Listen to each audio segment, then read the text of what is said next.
Hello and welcome to the KPF Foundation presentation on driving change in the delivery of rehabilitation. I am Samantha Bennett, an advanced burns physiotherapist. I qualified in 2007 and now work in partnership between the Katie Piper Foundation charity and the Mersey Regional Burns Centre for the past 8 years and have over 12 years experience in trauma. 2 years after piloting the UK's only residential holistic rehabilitation centre, KPF reluctantly closed its doors due to COVID-19. Healthcare services were forced to shut their non-essential activity and focus their attention upon managing this devastating virus. While some staffing was being redeployed or services were closed, our colleagues across the UK and survivors reached out to us for support. And within weeks of going into a national lockdown, KPF had established a virtual remote service offering rehabilitation at home to support patients across the UK within the safety of their own environment. Through technological advancements, we have been able to support individuals across the UK during a challenging 16 months.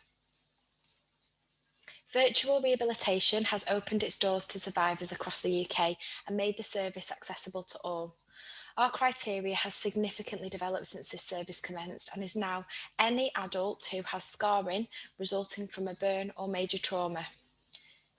Additionally, we can work with people with scarring from conditions with a sudden onset, which are treated by burn services such as necrotizing fasciitis. Our standardised referral process makes it so much easier for the referrer and the applicant to access our services. Our objective at KPF Rehabilitation at Home is number one, to continue to deliver impact through rehabilitation in this fundamentally different way, led by survivors' need and experience. Number two, reach more people, in addition to the 36 survivors already supported through the digital tele-rehabilitation model. Number three, ensure fair and easy access for survivors to rehabilitation, irrespective of geographical location, personal situation and background. And number four, to blend this digital approach with hands-on rehabilitation, integrating fully into NHS and other services, sharing learns and challenges. Throughout lockdowns and tiered restrictions, KPF has and will continue to deliver rehabilitation to survivors in a fundamentally different way, capturing patients from multiple locations across the UK. This includes supporting their families, carers and support networks. The issue that drove our change in the provision of rehabilitation for survivors was fundamentally led by COVID-19. This cascade of events that followed is where we found that KPF could continue to support, for example, ceasing of non-essential services in the NHS, the in-person rehabilitation service at KPF were paused, reduction in community and outreach services, there was a limited outpatient department interaction. Patients' feedback was they wanted to engage with rehabilitation and were happy for it that it was adapted to digital services. It was opportunity for easy access. KPF was just at the end of a phone call. The team focus upon a holistic approach involving specialist burns and trauma. The team overseeing and delivering the service comprise of burns and trauma specialists, survivors and specialist experts within their fields. So a typical programme following a joint digital assessment and a KPF MDT discussion could be a therapy programme, fitness training with a PT, yoga sessions, specifically targeting certain body areas that are problematic to the patient. This in conjunction with a dietitian review to support the increase in activity and energy expenditure. Psychosocial sessions, mindfulness and meditation can also be a large part of this programme, and regular contact with the service user is always available when required. Consultant and clinical lead, Professor Kayvon Chokolahi from the Mersey Regional Burns Service, who has been at the heart of driving the earlier development of the Rehabilitation Centre. And in more recent times, the team have been joined by consultant plastic and reconstructive surgeon Kieran O'Boyle from Nottingham University Hospital Burns team. We aim to promote excellence in the standards of burn care provision to all our service users. And as highlighted in this slide, a large part of this role has been acting as a professional patient advocate to coordinate care. Advocacy work is typically regular liaison with the GP, drugs and alcohol teams, psychology or psychiatric services, community therapy, training external services remotely, such as therapists with a non-burn injury or trauma background, or carer support and training. These are gaps in which the NHS may not have the capacity to follow on with once the patient has left the acute inpatient bed. Patients seek equal access in healthcare services, and through working together in a conjoined partnership, we aim to help towards facilitating this for every survivor. This slide introduces you to one of our current service users training within his home environment. He has been a wheelchair user since the trauma overseas 10 years ago, with limited access to rehabilitation across Europe and in the UK up until more recently. His home service referred him, and there were no services available to this gentleman from March 2020 onwards due to all non-essential activity being cancelled. During lockdown, he commenced the Rehabilitation at Home programme, and he now has progressed to weight bearing with a Zimmer frame independently at home. This was his feedback to us. Meet one of our other survivors, Evie. Through this rehabilitation at home, we have been able to support much more acute patients such as this young lady. Regular interaction and monitoring wounds, guidance on dressings, liaison with specialist consultants and caseworkers, providing advice when needing and without causing increased pressure on an already stretched NHS service. This lady was readmitted, and we supported her through her second inpatient journey when no visitors were able to enter the hospitals.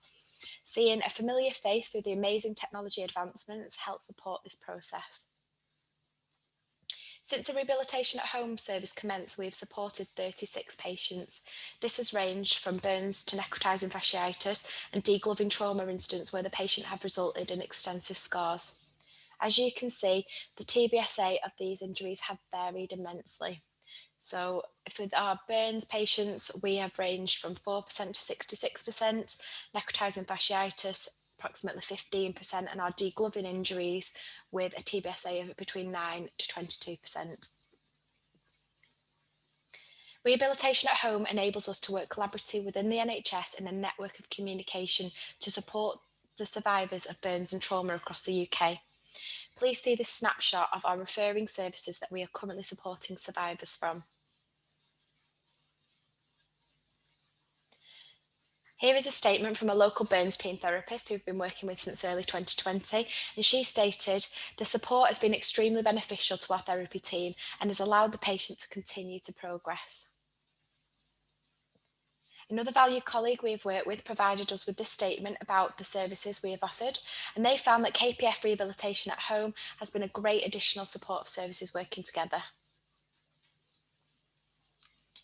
Findings have demonstrated that participants who have engaged in the programme report a significant impact upon their quality of life, ranging from improved stability to independence. Standardised outcome measures utilised within our clinical practice focus upon Brisbane, POSAS, CARE, and EQ5D5L. These are completed with all patients that access our service at numerous intervals throughout their journey.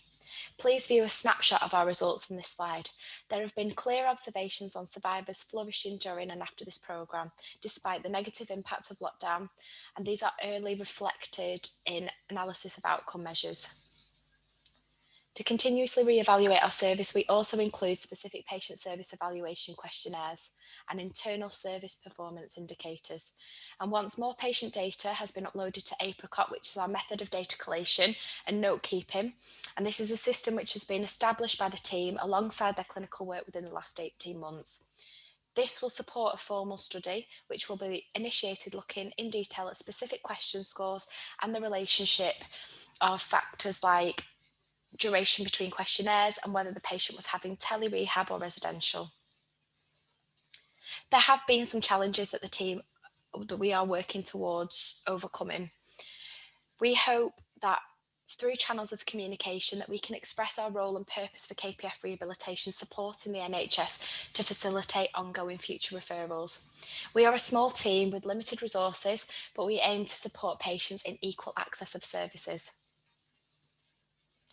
The last 16 months have been extremely challenging for everyone. COVID forced the charity to re-evaluate how we would give meaningful and accessible care. A burn survivor can cost £1 million on average for care within the NHS, and on average at KPF we approximately spend £500,000 per year, and as a charity we do a lot with this money. We'll continue to strive towards excellent in burns care provisions to all survivors across the UK. If you would like to contact the team at KPF, please find our details on this slide, and we are happy to discuss potential referrals, current service users, or any aspect of your service in which you feel we could support you with. We will be recruiting shortly for both specialist and non-specialist roles within the KPF team, and if anyone would like further information, please contact us or take a look at our social media channels. Thank you for taking the time to listen, and thank you for your support. Thank you for contributing and sharing your expertise today.